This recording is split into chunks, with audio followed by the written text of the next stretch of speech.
সম্মানিত সুধী, আসসালামু আলাইকুম রহমতুল্লাহ। একদিনে যিনি এতগুলো সৎ কাজ করেছেন তিনি নিশ্চয়ই জান্নাতে প্রবেশ করবেন।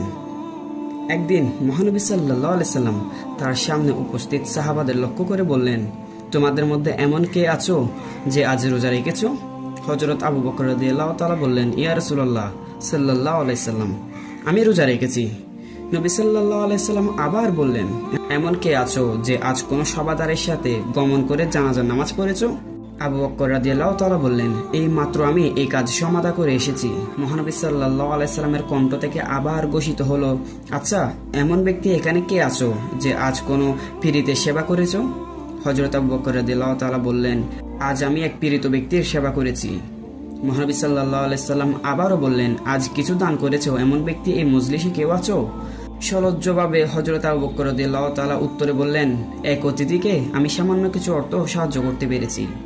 অবশেষে প্রিয় নবী সাল্লাল্লাহু আলাইহি সাল্লাম বললেন, একদিনে যিনি এতগুলো সৎ কাজ করেছেন নিশ্চয়ই তিনি জান্নাতে প্রবেশ করবেন। প্রিয় দর্শক, আজকের ভিডিও এখানে শেষ করছি।